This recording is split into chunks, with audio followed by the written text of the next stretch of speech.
Welcome to The Blast Zone, the podcast where we dig up the bombs that shook Hollywood and try to find out why they went up in flames. This week, we get caught in a bad romance. This is Joker, FOLIE À DEUX.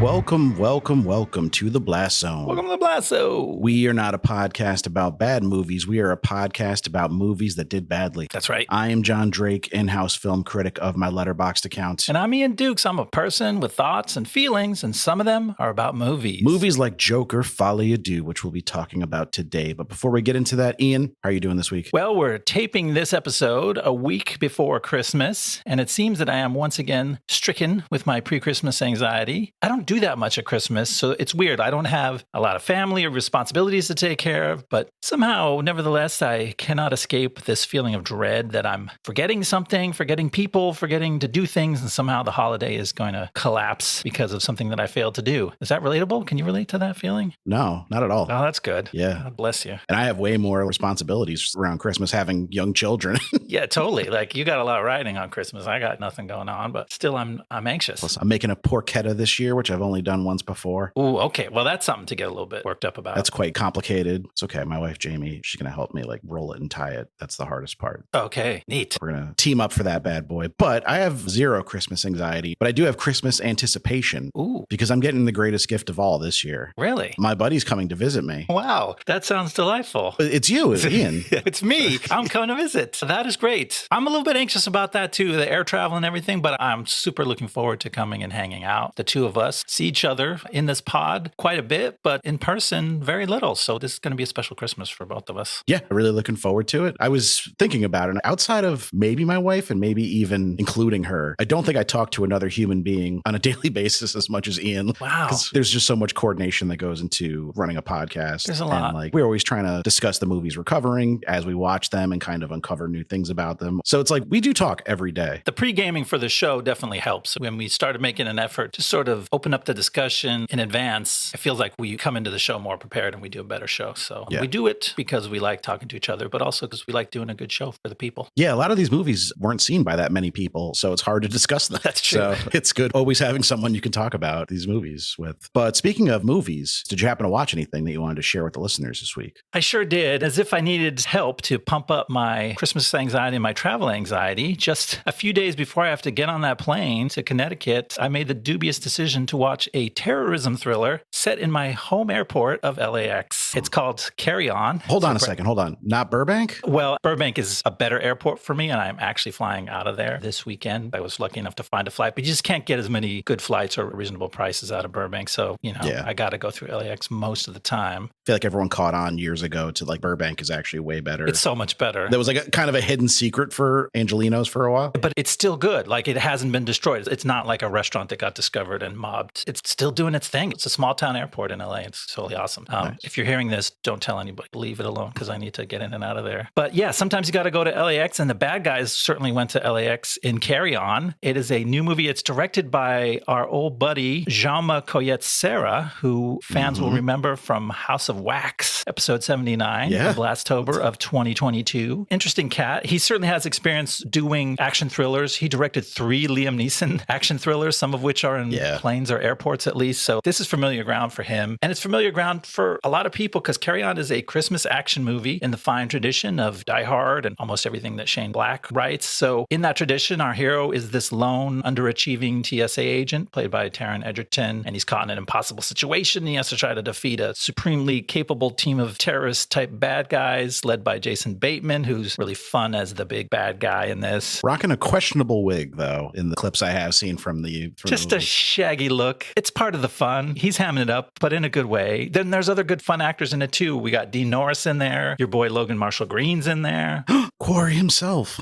And Danielle Deadweiler, who I was like, why do I know her from? It was in Station 11. I really loved her in that, but she is she's quite a successful actor these days, being recognized in lots of things. Carry On overall, kind of a light movie, popcorn fare. It's got plenty of clever bits of action to satisfy fans of that genre stuff, but it's not a very weighty movie in the end. But as like a holiday streamer release that's just something to click on when you're sitting at home, I think it's great. If you're into those actors or the genre at all, I would definitely say go for it. Yeah, Carry On, like the movie you're describing is exactly the movie I thought we were getting from my first glimpse at it. And that's, you know what, that's good. We need movies like that. Turn your brain off, be entertained for 85 minutes and never thinking about it again unless you have to talk about it on a podcast. It's tense. It was actually a little bit too tense for me. It's not going to chill out your holiday vibes, but if you're ready for some nail-biting action, it delivers. Speaking of nail-biting action, the movie I'm bringing this week has quite a bit of it. Not action so much as nail-biting tension. Very stressful movie to watch, very unpleasant movie to watch, but truly one of the better movies I saw this year. I checked out based on a recommendation from film critic Adam Naiman, who we're both mostly a fan of. Can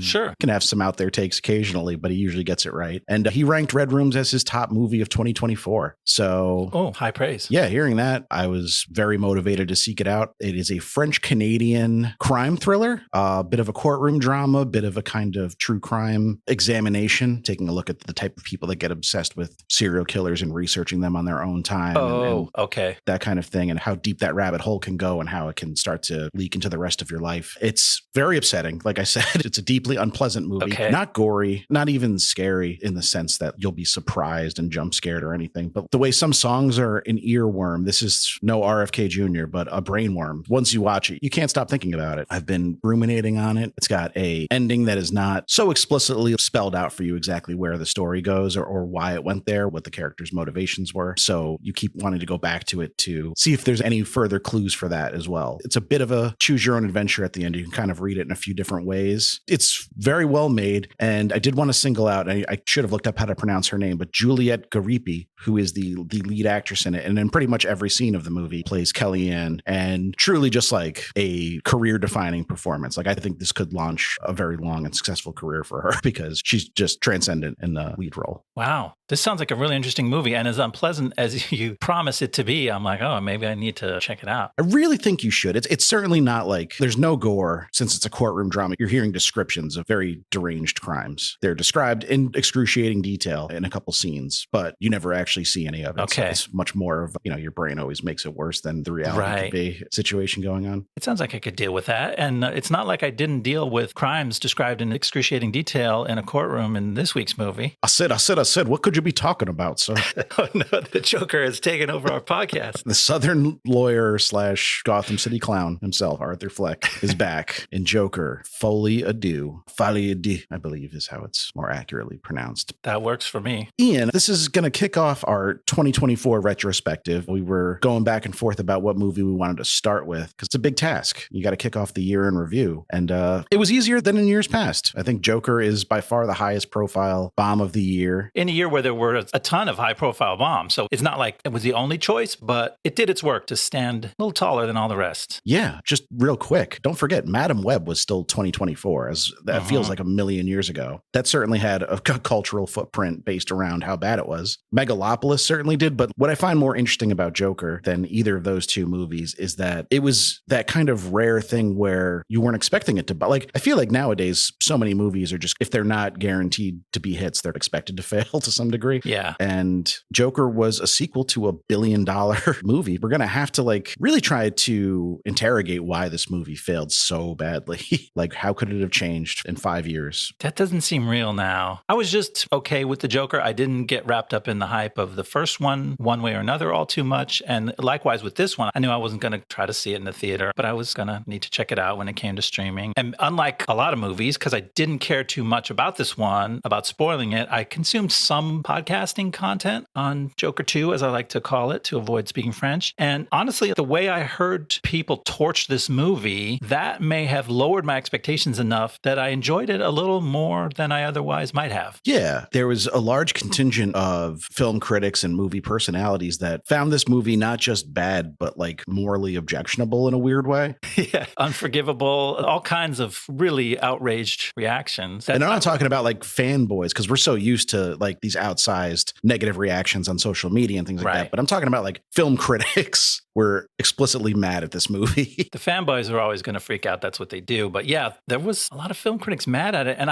from the start, I found it hard to picture why. So I know we consume a lot of the same film criticism, and it seemed to just be a feeling that this movie is not only trying to correct people's perception of the first movie, but it almost hates them for enjoying the first one to begin with. Yeah, that was what I absorbed from our guy, Sean Fennessy. And I looked for that. I looked for that attitude. I could see where there was some intention, or it seemed like there was some intention by Phillips to sort of counter the way that some of the public took his first movie and intentionally or not misunderstood it. And he's like, no, actually, Arthur Fleck sucks. Joker's a piece of shit. Don't get excited about him. And so the movie kind of rubs your face in that. I don't have a problem with that. There's two ways to read the message of the movie, is that like anybody who liked the first movie should get fucked. But I don't really think that's what the movie's saying. But I think that's what a lot of critics took away from it. I think what the movie is saying is that people who lionized Arthur Fleck suck, and I'm going to show them why. But that's not the same thing as just hating the entire fan base of the first movie. Yeah. 'Cause I think most people understood what it was trying to say. The first movie ends with Joker or Arthur reveling in the attention, right? He has done this awful thing and it's caused society, at least part of society, to erupt in unrest, and he's the center of attention of it. And in a traditional comic book movie where we valorize anti-heroes, we revel in that stuff. We go, oh yeah, the bad guy stuck it to the man. Gee, I wonder if anything that's currently in the news might have evoked some of those feelings. Yeah. It is interesting to be covering this movie so soon after the Luigi Mangione assassinating the United Healthcare CEO. It's really interesting. That is just a fascinating piece of American history to see the reaction. It's hard to gauge because there's no one weather vane that you can stick out there and tell how everybody Right. feels. But there's something palpable there. People feel betrayed enough by the excesses of capitalism that they're willing to be sympathetic to the murder of a dude. And it resonates very strongly with the themes in Joker. And Todd Phillips felt that whatever you felt about whether certain dudes got what they deserved, his point is like, the dude who did it is just fucked. He's not going to get to enjoy it. He's not going to get to change his life. His whole life has been shit, and doing this did not make it better. It just brought it to a sad, painful end. Yeah, and I think there's one really strong scene in this movie that got, I think, closer to what Phillips was trying to say. And to be fair, I don't actually like this movie as much as you do, but I do think there is a point of view here that's not all negative. Yeah. Or like it's pessimistic, but not negative necessarily. Like it's not a negative against the movie, but it's not always very clearly demonstrated. So I think it's easy to get muddled. But I think he included the scene where there's like a witness who kind of talks about the aftermath of the Joker's crimes and what it's done to his life. That is meant to accentuate that even if the people killed, quote unquote, had it coming, that violence like that ripples out in unpredictable ways that often hurt completely innocent people. I think you're right. I think in that sense, at least that one scene of the movie had a wholesome message, a message that most of the audience could absorb and make some meaning of. A lot of the rest of the movie it's hard to judge Phillips because he's gotten so much praise and so much shit. And it's like, you never know how much he's a real artist and he's manipulating us with every move, or if he's just throwing shit at the wall. Like the first part of the movie feels like he's just constructing images because he thinks they look cool. It's like misery porn for the first half hour. It's just Arthur being a lump of shit in the worst situation and just enduring a lot of shit. And then a lot of it with these sort of artsy shots that are just framed and constructed to look interesting, but you can't take any real meaning from them. And so, yeah, there's not so many moments where the movie coheres and you go, oh, okay, I get what it's putting down and I can get behind that. A lot of it's just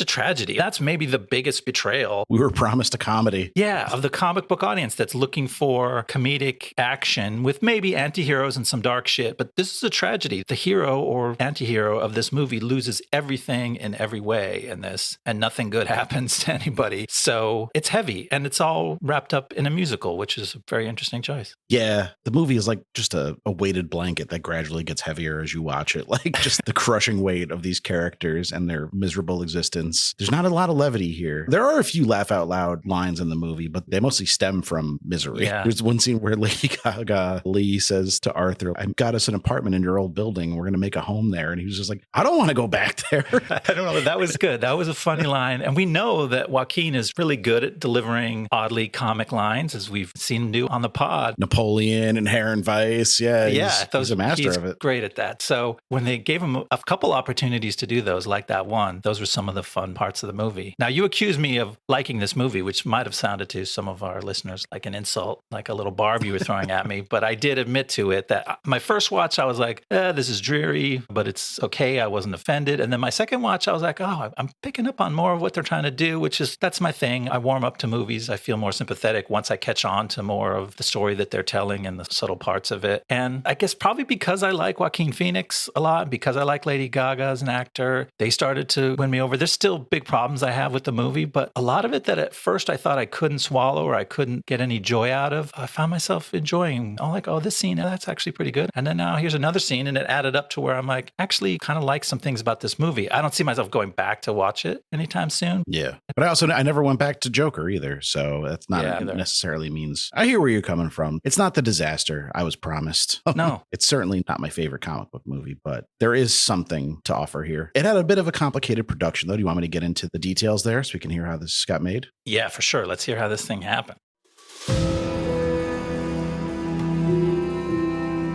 When Joker released in 2019, it was less a movie and more a cultural event, a gritty, nihilistic reimagining of Batman's greatest foe as a mentally ill clown who sparks a revolution while dancing on stairs. Director Todd Phillips, known for frat house comedies like Old School and The Hangover, had pivoted hard into his best Scorsese cosplay, drawing inspiration from Taxi Driver and The King of Comedy to deliver a billion-dollar box office smash hit. You copying me? You copying me? But it wasn't without its critics. Some saw the film as a powerful statement about societal collapse, while others accused it of glamorizing violence and pandering to incels. Either way, Joker won Joaquin Phoenix an Oscar for Best Actor, and, more importantly, convinced Warner Brothers they absolutely had to greenlight a sequel, something Phillips swore up and down he wouldn't do. Announced in June 2022, Folie à Deux is the French term for shared madness, referring to a psychological condition where two or more people share a delusional belief. Like when studio execs think they know what they're doing. It's also the perfect title for a movie that doubles down on its central premise. Joaquin Phoenix's Arthur Fleck isn't just dancing alone in the rain this time. Lady Gaga joins him as Harley Quinn, Arthur's equally broken partner in crime in what was revealed to be a musical sequel. The production kicked off in December 2022, with Phillips once again directing and co-writing alongside Scott Silver. This time around, the budget swelled to over $200 million, nearly quadruple the original's $55 million, thanks in part to Gaga's paycheck and the elaborate musical sequences shot across New York and Los Angeles. Phoenix returned with his trademark method madness, dropping significant weight once again to embody Arthur, while Gaga's involvement sent her fans into a frenzy. Would you say it drove them, Gaga? The movie had its debut at Venice in September of 2024, against Warner Brothers' wishes, as they did not want to premiere it at the festival. And early reports were not great, but the extent of the sequel's failings would not be known until its wide release on October 4th, exactly 5 years after the debut of the original. Critics were largely unimpressed, with the film holding a 34% approval rating on Rotten Tomatoes, but perhaps more troubling was that the audience reception mirrored this sentiment, with a 36% audience score and a D cinema score, the lowest ever for a comic book movie. With scores like that, you'll never get into clown college. This poor reception contributed to a sharp decline in box office performance, including a record-breaking 81% drop in its second weekend. Financially, Folie à Deux was a John Carter-level disaster, earning $58 million domestically and $148 million internationally, for a total of $206 million. Given the significant marketing expenses, industry analysts estimated that the film needed to earn between $375 million to $450 million globally to break even, resulting in projected losses of up to $250 million for Warner Brothers. Oh well, Zaslav. That's what people say. In response to the film's performance, Warner Brothers expedited its digital release, making it available on streaming platforms just 3.5 weeks after its theatrical debut. The film became available for digital purchase on October 29th and began streaming on Max on December 13th, 2024. Joker Folie à Deux is too new for us to have a handle on what its legacy ultimately will be, but it's safe to say it closes the book on more Phillips and Phoenix takes on the character. The ending of the movie is not about closing books, though. So it's a strange twist there, which we will talk about when we get to the end. But yeah, it's certainly the end for Phoenix. Phillips burned his bridges with the DC universe, during the making and as a result of the reception of this film, both. And it didn't sound like he had a very friendly relationship with James Gunn, based on the few things that were released during the production of this movie. James Gunn, having recently taken over as the steward of DC for Warner Brothers, sent Phillips some notes, which he promptly threw away, did not use any of them, and then also didn't really do much press for the movie and spent the premiere on his ranch in isolation. Oh, okay. So he didn't seem to be thrilled with the DC, and I'm sure the feeling is mutual now. Yeah, when I hear that, though, it doesn't feel like a movie that you can note too much. Like, it's a big swing, it's a big concept, and it's not like tweakable, because it's not a movie about plot. We'll get to that when we talk about the story. It's a lot about texture. It's about the evolution of the relationship between the two main characters that are on the poster, which is good. That's what the movie seems to be promising you. But even their relationship is pretty static. And then it's about Arthur's relationship to Joker. And,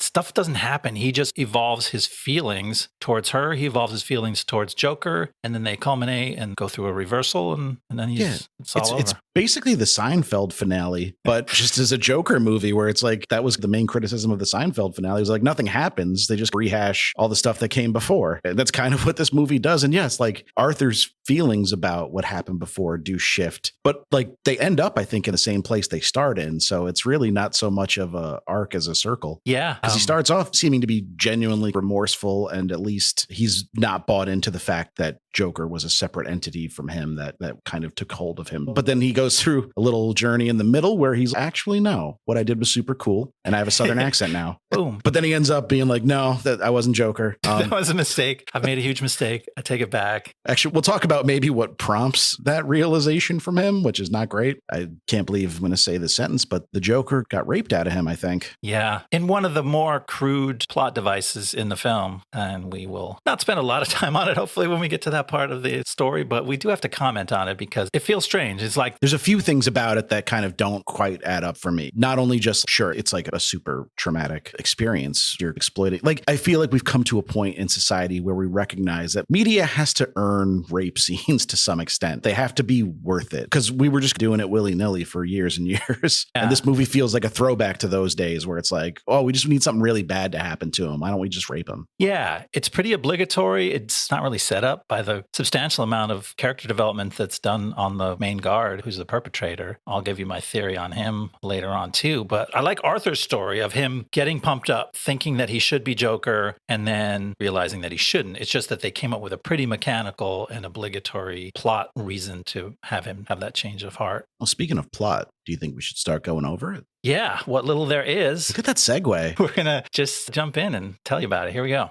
In the events of a previous film, a tortured man named Arthur Fleck, played by Joaquin Phoenix, failed comedian who's just been fired as a children's performer, loses his shit, and he begins a killing spree, which culminates in the live televised murder of the talk show host who had previously humiliated him. Now, Arthur's being held at Arkham State Hospital, awaiting his murder trial. There, Arthur is harangued by an abusive guard named Jackie Sullivan, played by Brendan Gleeson. Arthur's lawyer, Marianne Stewart, played by Catherine Keener, tells him she plans to mount an insanity defense, arguing that Arthur was dissociating and that his alternate personality Joker committed the crimes. But Arthur doesn't seem responsive to that idea. Meanwhile, Arthur befriends another patient named Lee Quinzel, played by Lady Gaga, who admits she's into him and admires what he did as the Joker. Their bond then deepens when Lee starts a fire in the rec room and she and Arthur revel together in the ensuing chaos. Afterwards, Arthur is thrown into solitary confinement, but Lee finds a way to visit him there. She tells Arthur she's being sent home from Arkham, but she promises that she'll be there every day at his trial. Then she uses makeup that she brought to paint his face as Joker, and they have sex. I was worried the movie was going to pull the same twist that the first one did, where like his relationship with Zazie Beetz was fabricated in his mind, because Lee is always popping up in fucking like random places where she probably shouldn't be allowed to be. And she's always just like, thanks to a guard. Like, she must be bribing these motherfuckers, right? Yeah. As much as I like Gaga, like, she brings her charm as an actor. And so I love seeing her on screen. That character never really comes alive for me. And it's because a lot of it's thin. It really seems to just be magically empowered to fly into scenes and act upon Arthur and change Arthur's situation. But she doesn't seem like a real person. And part of it is that, like, she's mysterious. She flits in and out. We don't follow her around. And even though she's a co-lead, she's just there as a sort of agent of change for Arthur. And I didn't feel like she was a real character. You can't imagine her character living her life without Arthur. She kind of ceases to exist unless it's in relation to Arthur. And interestingly enough, this is actually our second Harley Quinn movie we've covered on the podcast as well. I just realized. I forgot that. We did Birds of Prey. Two very different takes on the character. They obviously don't even call her Harley Quinn in this movie, but, you know, keen eyes will notice there's a bit of overlap there. Yeah, so that was something that was kind of like wasted, or I think it's supposed to sneakily dawn on you that she's a manipulator. She's really just a stalker of his, you know, that the love that he thinks he's getting suddenly or somehow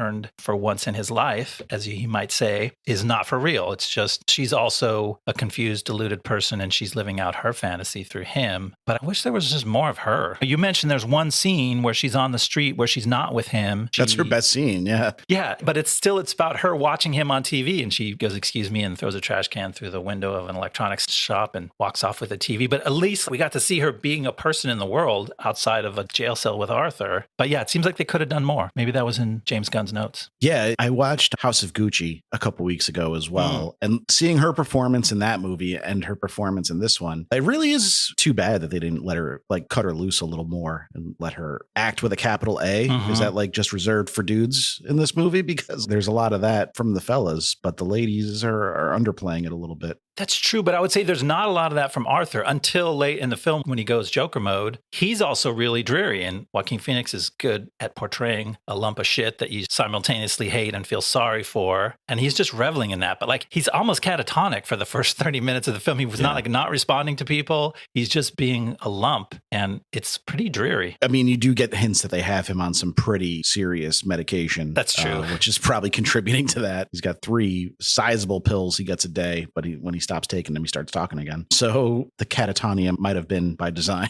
That's true. You're right. There's a good explanation for it, but it's not that fun to watch him unless you're... No, it's very monotonous, you know? Like, he's just, rain is falling on him. He's being shuffled around from various meetings and appointments. He's carrying buckets of piss. He's smoking cigarettes, and it's bleak. There's a lot of cigarette smoke in this movie. So much cigarette smoking. But yeah, he's almost like a bit of a mascot to the rest of the prison. Like, they fuck with him, but not. I feel like movies have really prepared us for just every prison guard to be like almost cartoonishly evil. And they're not in this movie. Like, they're offhandedly cruel at times, but they don't beat the prisoners, and they're not like even really verbally abusive to them unless they're more like just casually dismissive. It made it hard to read because you're right. There's an expectation and a stereotype, and these guys show some flashes of that, right? If you disrespect, they'll lash out with some scary violence in a heartbeat.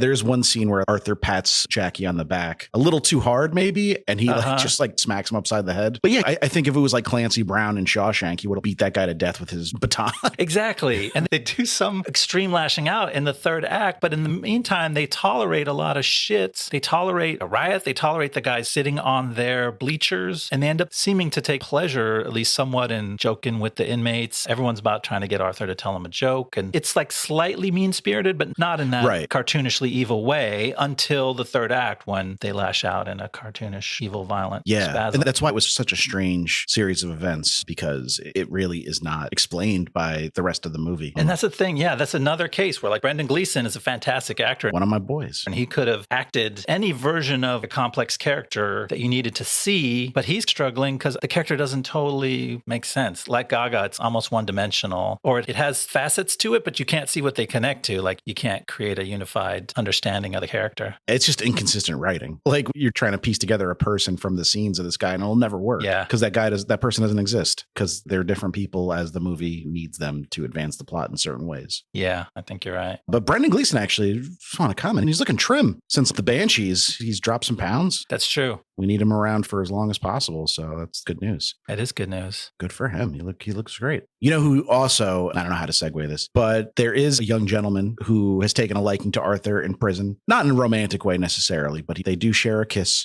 in one scene. A strange little kiss that's cute, but also awkward. I almost missed a sizable overlap here, because that actor who plays the character Ricky is none other than Jacob Laughlin, who had a major role in season 5 of Justified. And that that is one of our Justified crossovers of the week. Justified crossover of the week. Wow. Stay tuned for more. But yeah, I almost missed him because he was a little kid on Justified. He was playing like a 14-year-old kind of scion to a criminal empire who was trying to get out. Okay. So when he's like a grown adult troublemaker now, I was like, oh, the guy looks familiar. And I had to consult IMDb. Yeah, I mean, he's playing the younger guy in this, but he doesn't look terribly young. So I don't know how much time actually passed between those roles. I think he was on Justified in like 2016, maybe 8 years ago. Yeah. Okay. So that would line up with him being like 14 there in his early 20s now. That's enough time to transform like that. But he seems like a sweet kid. I hope nothing terrible happens to him. No, I certainly hope that Brendan Gleeson's character doesn't lash out violently towards him for no good reason. So we got to talk about the elephant in the room, which is that we mentioned it in the monologue, but this movie is very much a musical. You might not have known that if you watched the commercials or trailers or consulted any marketing materials for this movie, because they tried to bury that fact as best as they could. It's a losing proposition all around. You can bury that, and then you get your audience goes, oh, I just remembered I don't like musicals. Or maybe they never forgot that fact that they were coaxed into seeing the movie. I would never forget that fact. But the thing is, if you do like musicals, this movie asks the very interesting question, what if a movie musical was mostly joyless, including the singing and dancing and the spectacle that's supposed to happen when they break into fantasy musical numbers? They range from dreary to disconcerting, and I found a couple more moments of joy or fun out of them in my second watch, and that's partly why I ended up liking it better. But I feel like they lack something that's supposed to be the selling point of the musical, is that the songs and the singing thrill you, and these singers are making an effort, especially Gaga, who has a tremendous voice. They're toning it down. They're keeping it dull and dreary instead of belting it out. Yeah, she doesn't really hit any of the signature kind of Gaga vocal fireworks. Maybe one scene she was able to cut loose a little bit more. A little bit. I think she was certainly directed to do that. She's naturally a very dynamic vocalist. Potentially because Joaquin is a pretty shitty singer, and maybe she just thought it would be too incongruent between them. Like, I don't know. He sucks, right? Like, he's not a good singer. He's fine. There are songs where he's belting a little bit, but it's not in like a fun, exuberant way. In like he was Johnny Cash after all. So yeah, in like an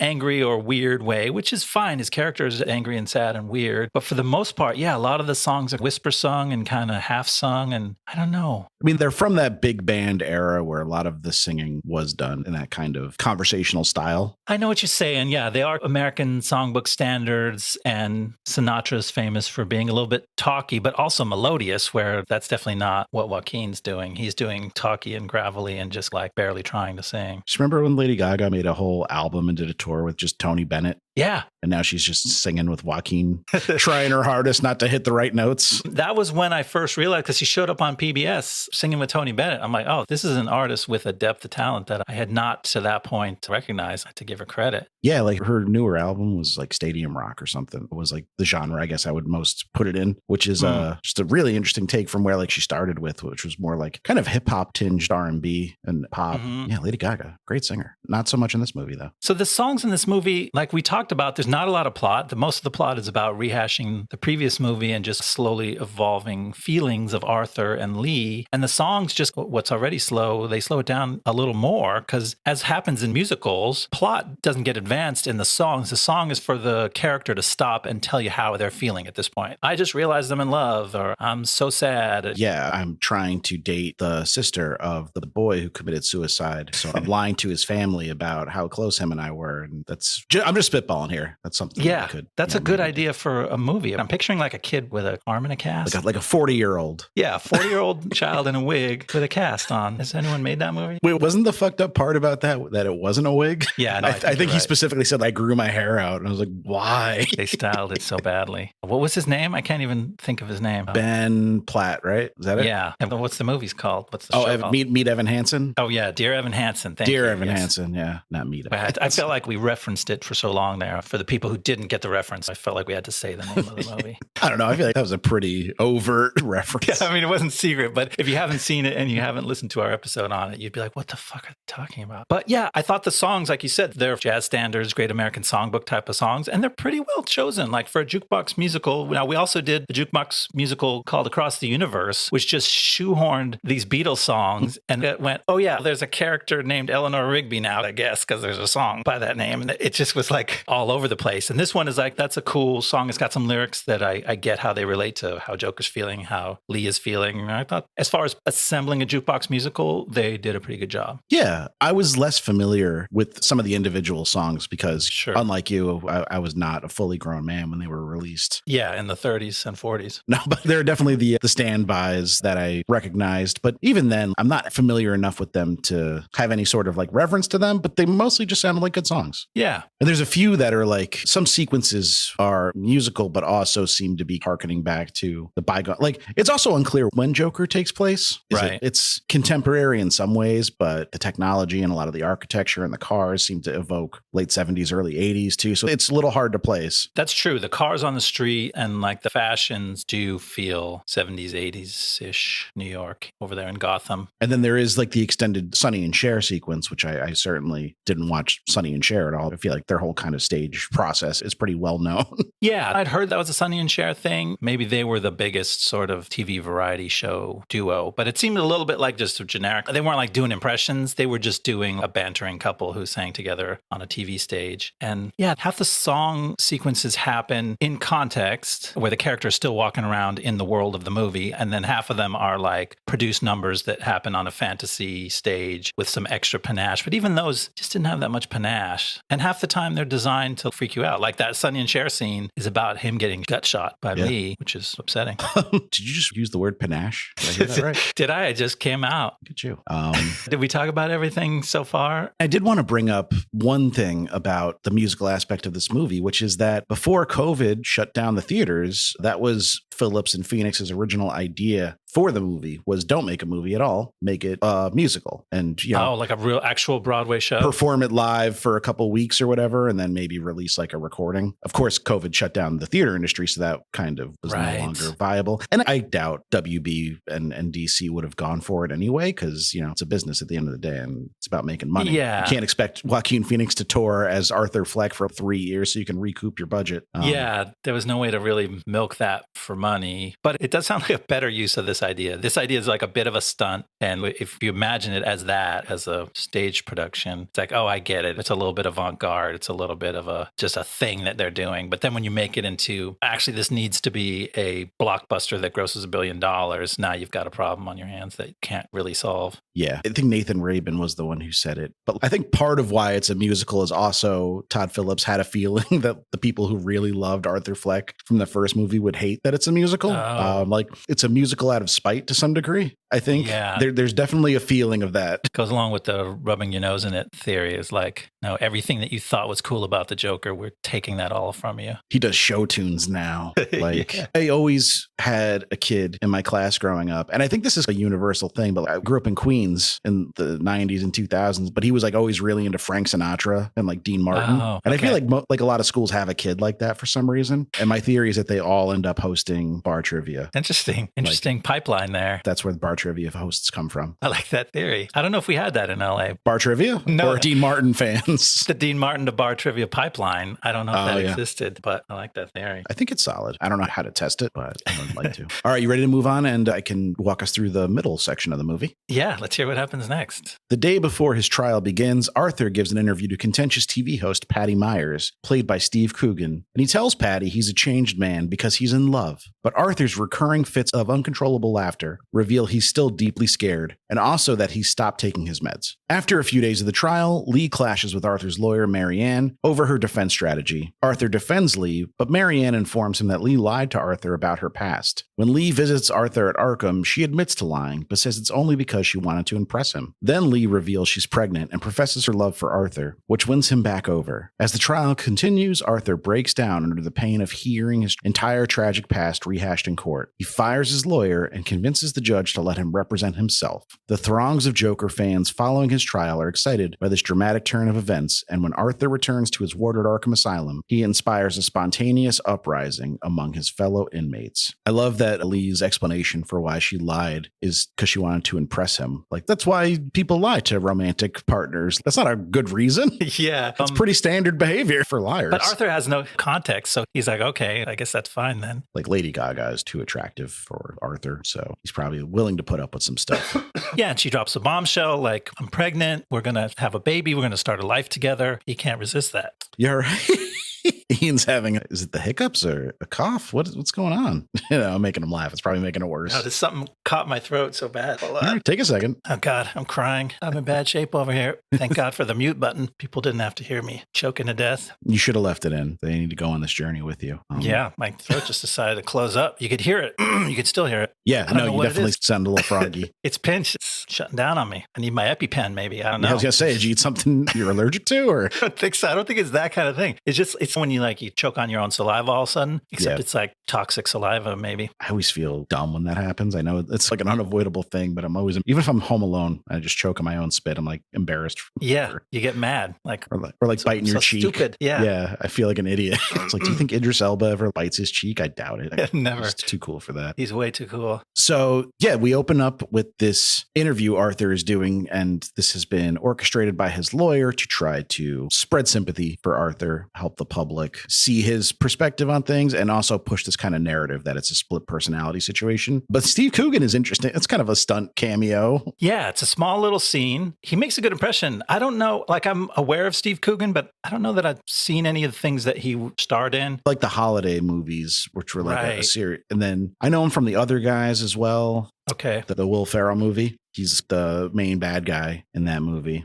Yeah, he's got a lot of presence. Alan Partridge, I think, is what people in the UK mostly know him for. Okay. Yeah, he's good. It's a short little scene. He makes a good impression, but the scene doesn't accomplish much, as I guess many of the scenes don't. It just sets up a song. It sets up Arthur deciding that he's not the guy who committed those murders. He's changed because he's found love, and then he sings a song about it. Yeah, I think there is meant to be some commentary on the role of the media. If you subscribe to the theory that Todd Phillips is trying to make some kind of grand statement about the response to the first Joker, I think you can look at Patty as a stand-in for the media as a whole and how it perpetuates sensationalism. And the movie does seem to have an anti-media tilt to it. Yeah, it spends a lot of time looking through the camera during the trial and framing what is the public seeing of this event. But it's thin. Likewise with the way that the public, at least Joker's fan base within the Gotham public, it grows. It's obviously a part of the first movie. And by the end of this movie, it becomes a very active sort of chord that's triggered in the public again. So it takes up space in the movie, but the movie doesn't try to explain it. Like the movie doesn't try to reckon with it. It just shows you that, oh yeah, the media is watching, the public is reacting. And that's it. And they're just there. Yeah, that's what I got. All I got from it. I would say it is a movie that seems to have a lot of ideas, but not enough plot to shoehorn those ideas in meaningful ways. Yeah. It's like the media is bad. We're just going to write a scene where a reporter's kind of a dick. He's just kind of a dick. Yeah. It doesn't crystallize into one particular point of view. It's just he's abrasive. You know who he has a assistant, a producer on site who's helping him run the shoot. And I thought the actor looked a little familiar. So I looked him up. It's none other than Don McManus, who's been in tons of stuff. He's very much that guy. If you just look him up, you would know his face. But I know him personally from a little show called Justified. And that is our second Justified crossover of the week. Justified crossover of the week. Dang, two of them. Or two of them. Two sizable crossovers. Like these were not throwaway characters on Justified, like Guy in the background. Don McManus played Walton Goggins' fiance's lawyer when she gets into some trouble with the law. So he popped up in 8 or 9 episodes. Oh, okay. I see his face now. It is a familiar face. But yeah, you know that guy. He's in everything. He always plays like a schlubby dick. And I think I literally I didn't know him from Justified, but I did go, hey, there's another familiar face in this TV scene. Like it seemed like they overcast that small little role where he just pops up for a second. Yeah. I can't imagine there was like a situation where he had a bigger role before, because he's literally just the producer for this guy who's in one scene. Yeah. So it does feel like he's punching below his weight class by just being in that role. Like he plays named characters now.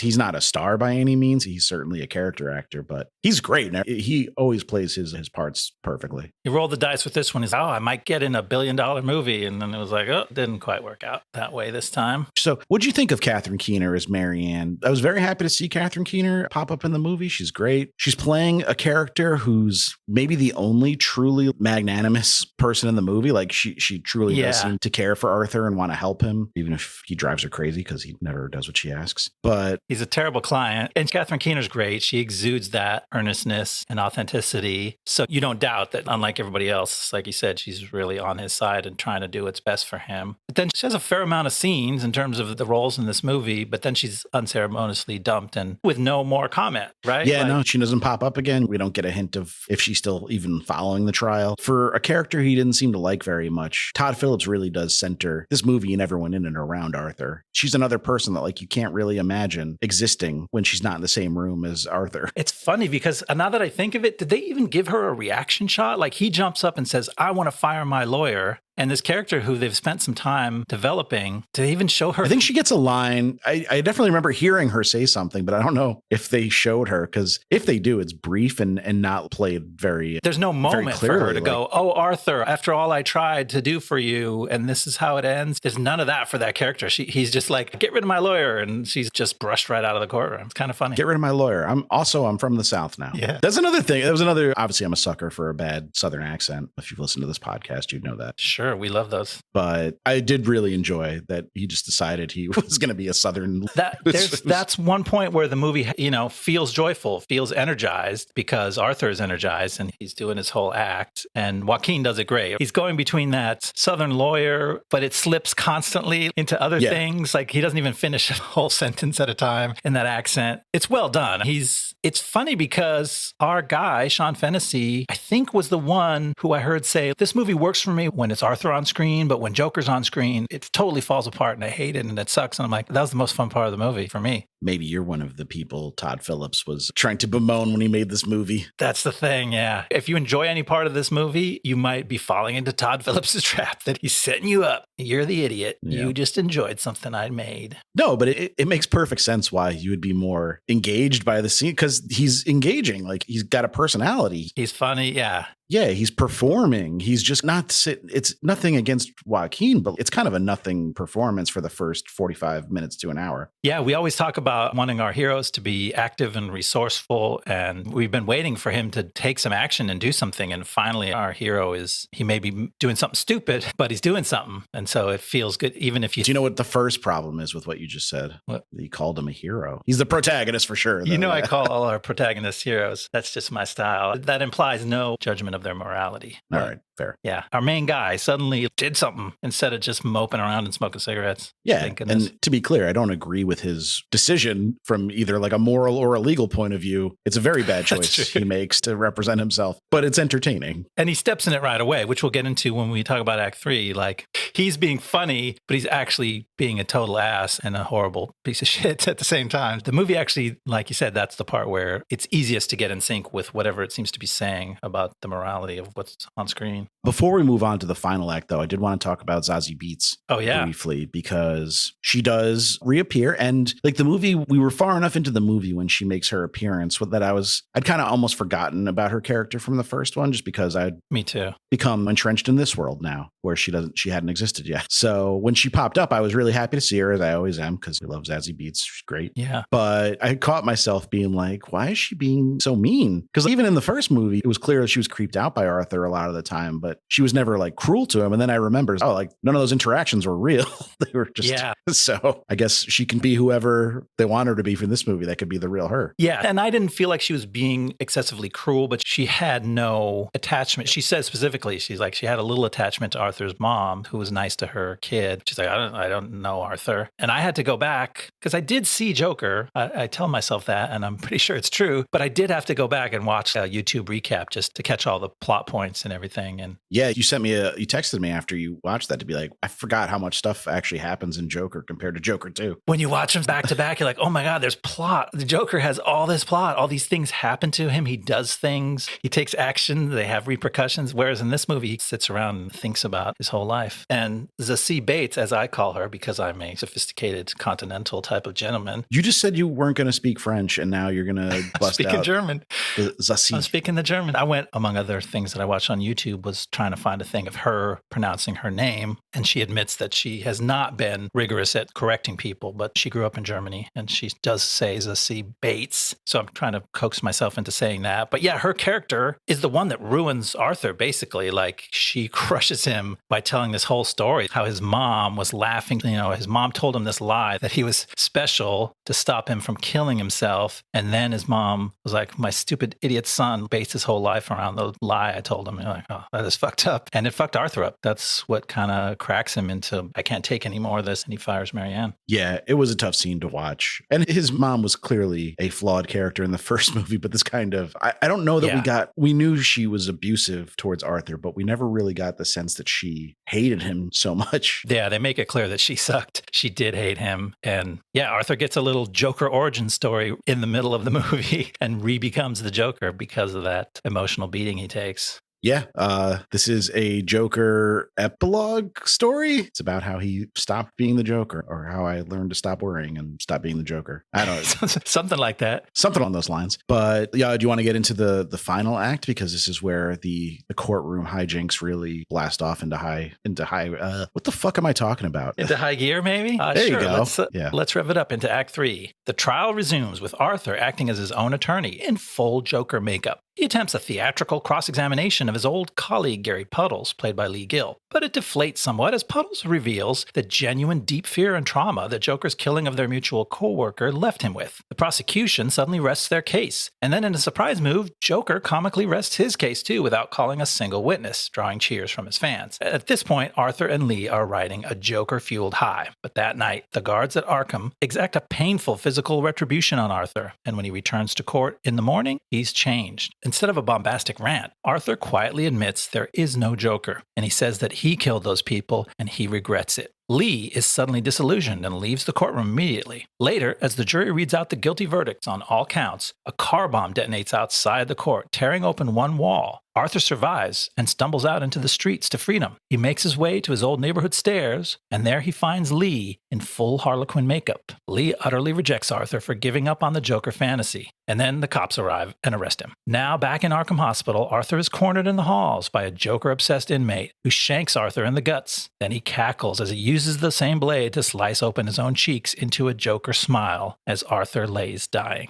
Some thoughts on the ending, but before we get into that, if you couldn't tell, yeah, the scene with the Gary Puddles was the same one I referenced earlier. Yeah. Probably my favorite scene of the movie. Yeah, it's good. Lee Gill gives a really good performance. I liked him in the first movie too. And also it was funny where he was just kept being like, Puddles? Is that your given name, sir? Yeah. He keeps asking. And he just goes, really? Like he drops the southern accent. He drops the accent. The judge is like, where are you going with this? Like, move on. Yeah, because it's the best scene in the movie because the Arthur Joker character is in high form. He's performing for us. And it contrasts with how genuinely sad Gary Puddles comes across. He's like, I thought you were my friend and you did this horrible act in front of me and you ruined my life. And it's great. It's a great way to deflate Joker, who's riding this comic high. And meanwhile, Gary is just pouring his heart out on the stand and the Joker just can't even, he can't receive that information. Yeah, it's a very effective scene. And the one that I found myself thinking about when the movie was over more than any other. Yeah, for sure. But in his Joker high, he goes on a little bit of a rant where he insults the Arkham guards, calls them, what did he call them, fat and stupid? Amongst other people, like he doesn't go on a long rant about them. He's like, all the people who doubted me, including those stupid fat guards at Arkham, they take a lot of offense at this. Like I had to ask, this is what we referenced earlier, that he gets a comeuppance of sorts, just as he's riding this Joker high. That night, they take him in the prison shower. And it's like, was that insult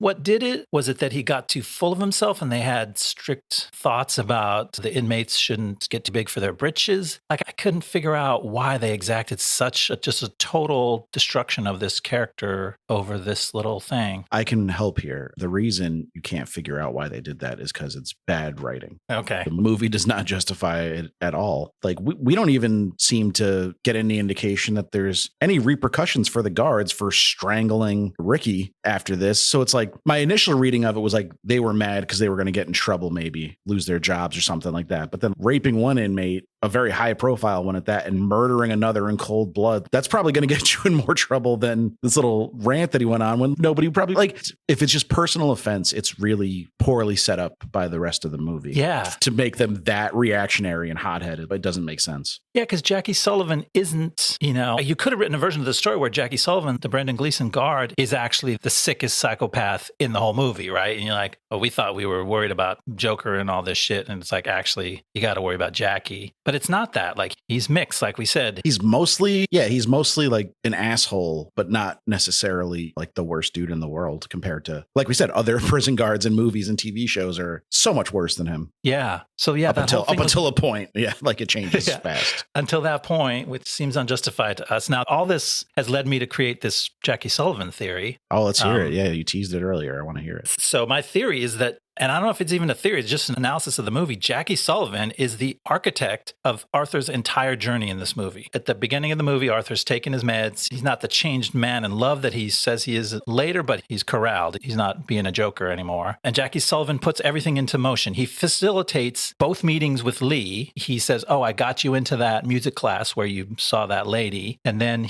what's the second meeting? They have the movie night. Oh, yeah. He gets him into movie night, right? Yeah. So he can sit with Lee. And then Lee comes back when he's in solitary and says, I had to bribe a guard. So that's possibly the third time where Jackie has connected him with Lee. And it's like, why is he doing that? In the first case, maybe because Jackie wanted to get to sing in the piano class too, but that's a thin reason. And then Arthur, in the middle of this, Lee tells him you should stop taking your meds. He's like, I already did. But we already saw that Jackie had been participating in enforcing strictly that Arthur take his meds every day. They make him open his mouth and move his tongue around every time he takes his meds. So like, that sounds like Jackie's complicit in allowing Arthur to stop his meds. So he's basically coaxed the Joker out of him by letting him go off his meds, arranging this setup with this stalker. And then he turns it around. When he becomes Joker, he assaults him and turns him back into Arthur. And then we see Jackie at the start of the scene where Arthur is told that he's got a visitor and he needs to go down this hallway where he meets the inmate who kills him. It's Jackie that comes whistling out of that hallway that Arthur then goes down. So it's like Jackie is the architect of everything that happens to Arthur in this movie, and there's no good explanation for it. Yeah, because realistically, like, who would have been there to see Arthur at that point? He's got nobody left, no family, no friends. Yeah. And the fact that they never say, like, your lawyer's here to see you makes me think, yeah, that whole meeting was fabricated. It definitely felt like a setup. Yeah, get him in the hallway with that. The new Joker, the real Joker, which weird way to end a movie where seemingly decry the existence of the Joker at all. Let's talk about that ending. There was energy that I didn't expect there. I guess I might have had some of the concept of that ending spoiled to me before I saw it. But when you see it happen, this whole movie's about don't buy into the Joker shit. It's bad. Arthur is just a sad man who's in a fucked up circumstance. And then all of a sudden there's this energy in this scene. I don't know if you felt the same thing, that there's this new Joker who has his origin in the hallway out of focus behind Arthur as he's dying. And it feels like a comic book movie again. It feels like that reveling in the evil of a comic character. And I'm like, is Phillips finally showing enthusiasm for that Dark Knight style comic book drama that everybody loves? Or is he just teasing us with that as he slams the door like, no, you're never getting this, but I know this is what you wanted? Based on the fact that well before this movie was even released, he was very vocal about the fact he never wanted to make another Joker movie or comic book movie again. Yeah. Like, it does feel like a bit of a repudiation of that idea of, oh, you're excited now. Fuck off. You're never going to get it. It's over. Which I don't know if I could do another Joker at this point, like another version of the Joker. There's been so many in the last 15 years. It's a bit much. Like, we've already got a weird little freak playing the Joker in the Reeves verse with Barry Keoghan. So like, you're not going to out weird little freak Barry. It's like, what are we even doing here? Like, it did seem like they were going for that. I think the iteration of the Joker this most reminded me of is from the Gotham TV show, which was a show I thought had some really high highs, but also some really low lows. Okay. And that show also played with the idea that the Joker wasn't necessarily a static character, that like it could change mantles. Yeah. I wonder if that was, I doubt Todd Phillips got any kind of inspiration for comic book movies or comic book TV adaptations for this movie, unless Scorsese made one, in which case, yeah, he probably... He would have copied it note for note. But yeah, I heard that in Gotham, I didn't watch that show, but I heard that they didn't have permission to do an authentic Joker. So it was a bunch of wannabe Jokers. Yes, they all had like various names that were like, I don't think any of them ever had a villain name. I think Jerome was the name of the main kind of Joker character in that show. But yeah, it was clear who they were supposed to be, which is like Jimmy Jorpchamp from 30 Rock. Do you remember what was that joke? She was trying to do the Janis Joplin biopic, but they couldn't get the rights. So they called her like Janie Jorpchamp. Yeah, that's what this That's what this Joker was. But yeah, it did make me feel like it gave me a moment where I was like, holy shit, is Todd Phillips actually into this stuff? He just wanted to drag us through 2 dark, dreary movies before he finally put his foot on the gas and was like, all right, let's have some fun with a good old Batman villain. But no, it wasn't. It was just a glimpse of what could have been. My prevailing theory about this whole situation is that Todd Phillips really just wanted to make Taxi Driver with his buddy Joaquin, and he had to make it a Joker movie to get $60 million. And then it just got too big to fail, and he was trapped against his will into making another one. And I'm very curious to see where he goes from here. Yeah, I was going to say the same thing. Like, does this movie get reclaimed a little bit? I feel it's already started to happen. Okay. I've seen it spreading, but I don't know that it will ever fully get free of the stench. It carries a ton of baggage, just so much baggage. So like I came into it with carrying none of that baggage, and it took 2 watches, and then I started to warm up to it. So like I can envision people warming to it, but it can't be that big a slice of people because not that many people are as baggage free about Joker as I am, and yet are still willing to put the hours in to absorb the movie and make something out of it. Yeah, I think that's right. Probably the less emotionally invested you are in this movie, the more shot you have at enjoying it. I think that makes a lot of sense. Yeah.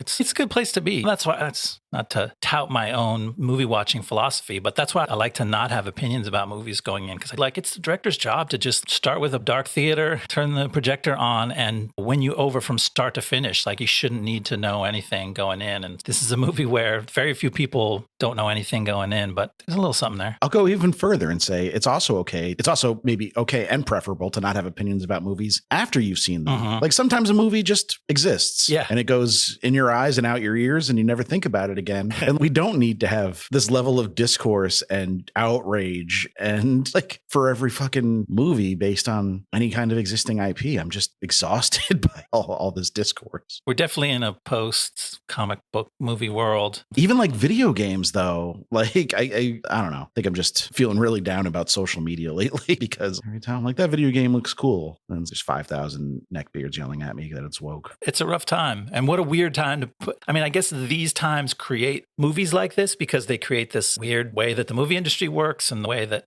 expectations and budgets and IP-based movies are what you have to do. So like it's all of a piece that like that's why a movie like this gets made. But then this movie sticks out as such a weird thumb in the eye of everything that surrounds it. It's very strange. I'm glad we got to spend time with it. But I am also curious like, what happens to Todd Phillips next. Yeah, I looked it up. He does not have anything listed on his IMDb, his Wikipedia. There's no news articles about it. Something tells me he could still, get a movie made if he wanted. I don't think he's going to be in director jail too long. But yeah, and we've already gone over his career pre the Joker pretty extensively because we covered War Dogs not all that long ago. That's right. So you can go back and listen to that one. We talk more about Phillips. But yeah, nothing on the horizon as far as I could tell, but I'll keep my eyes peeled. Yeah. Interestingly, I did bring up, I feel like this is the second time he was strong-armed into making a sequel he didn't want to make, so he sabotaged it on purpose, with the other one being The Hangover 3, which he turned into a very like dark crime drama. I've heard that about it. I did not see that one, but maybe I should now that I have a deeper understanding of Todd Phillips' psyche. Saw it once, and I've always been curious about revisiting it to see if it's really as objectionable as I'd heard. Because it didn't leave a big impression the one time I saw it. Maybe I'll do that too. Maybe I'll revisit it. Or maybe we can revisit it together. Ooh, maybe we should do that on a podcast, perhaps. Yeah. So Phillips, as I mentioned, wrote this with Scott Silver, who also co-wrote the original. He's done The Finest Hours, The Fighter. So he's written some good movies. 8 Mile. Okay. I feel like 8 Mile has been memeified because of Mom Spaghetti, but it is actually a really solid kind of coming of age story. Yeah, I remember liking it. It's Curtis Hanson who directed LA Confidential. Also, he wrote and directed the Mod Squad movie, which was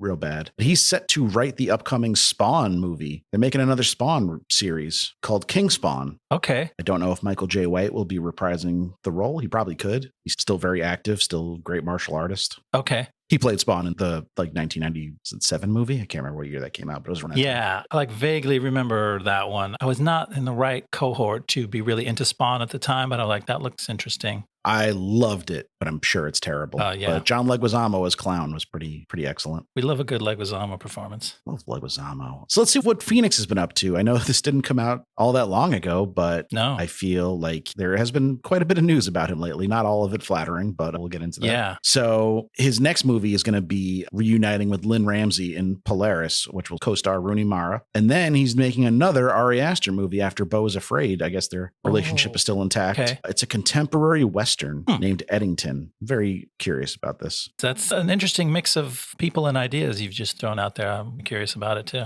Yeah, an Ari Aster Western has the potential to be the most gruesome Western since Bone Tomahawk. Yeah, let's hope it doesn't quite hit that level of violence. But I mean, has Ari Aster ever done anything that wasn't spooky as hell? I don't know if Beau is Afraid is spooky. It's got some extremely strange sequences, and it does have some nightmarish images, but I don't think it's ever out to scare you. I think I was too scared to get into it, or I was too freaked out. Something weird happened in the first 15 minutes that I was like, I am not ready for this movie. That sounds right for an Ari Aster movie. Big fan of his, but you got to be in the right state of mind to sit down and watch an Ari Aster movie. For sure. So let's get right into it. The controversy is he walked off set 5 days before filming was set to begin on a film he had actually co-written with Todd Haynes, and Haynes was going to direct it. Don't think we had a title at the time, but it was meant to be a kind of gay love story between Joaquin and a character played by Danny Ramirez. Okay. And Todd Haynes, the director of many semi-controversial movies, but I most recently I've brought him to show and tell a couple times with May, December and Dark Waters. Oh, okay. Okay. Now I'm placing him. I know it's like a name I knew, but I don't know if I've even seen a Todd Haynes movie. Dark Waters is where I would start it because we love Mark Ruffalo investigating stuff. Oh, sure. We have a whole letterbox list about it. Yeah. So Haynes has always been a bit of a provocateur, never afraid to push the envelope. But the rumor is that Phoenix kept pushing him to make the script more and more sexually explicit to the point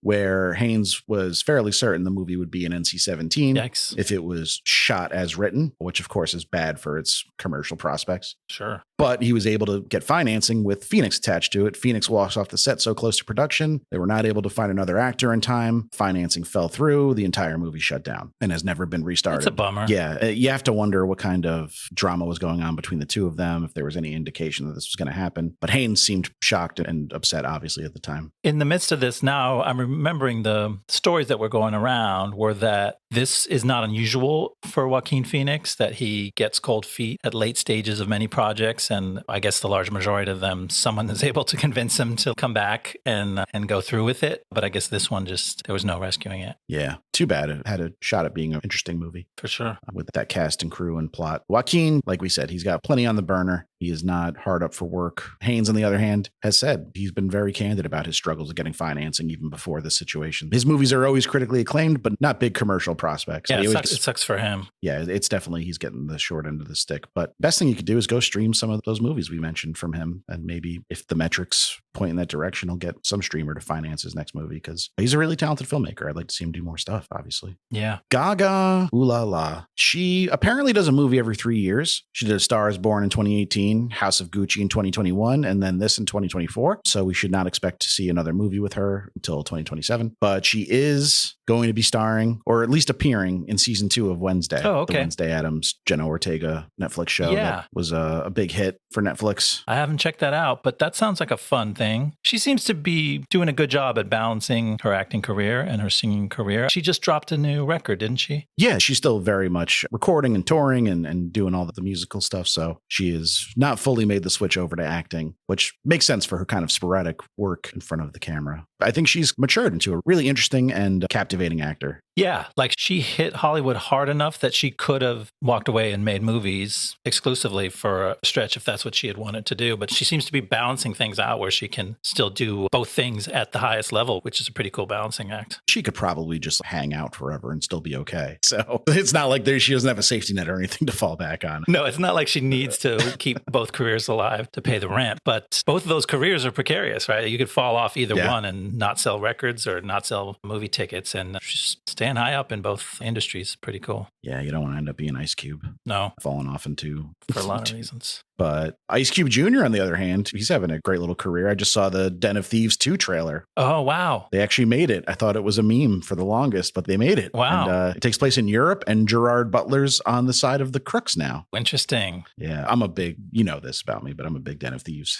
fan. I know. You turned me on to it. I enjoyed it. I had fun. It's dumb as shit, but yeah, it's one of those movies. Like, I'd say it's a step above Carry On. Yes, I was just going to say it's in that category, but it's a little harder hitting. Speaking of trailers, I just wanted to shout out real quick as we were decrying the state of movies and it having to be tied to a comic book or some type of IP. We were talking off mic about the upcoming Soderbergh thriller Black Bags with Fassbender and Cate Blanchett. That sounds really cool. Super fucking cool. And segues perfectly into next week's movie because it also stars Cate Blanchett. Oh. We will be doing Borderlands. Another, in any other year, would have been the highest profile bomb of the year by a mile. But this year, it was just another one, another drop in the bucket. Another weird story. We're going to have to get into that because it's what a weird thing to say Cate Blanchett and Borderlands. Why does that make sense? And I guess it didn't. It didn't. It didn't make sense to anybody who goes to watch movies. So it'll be fun to get into. Yeah, I'm a big fan of the Borderlands games, but I will try to leave that aspect of it at the door and just rank it on its own merits and not how faithful it is or is not to the games. Okay. But also, I'm going to be super mad at it the whole time, even if I don't talk about it. I'm bringing no Borderlands fandom to this, so just going to see what kind of movie it is. All right. Well, we'll meet somewhere in the middle and try to figure out what went wrong there. We always do. Thanks so much for listening. You guys can rate, review, subscribe to the podcast. We would appreciate it. It helps new listeners find the pod. Thank you very much.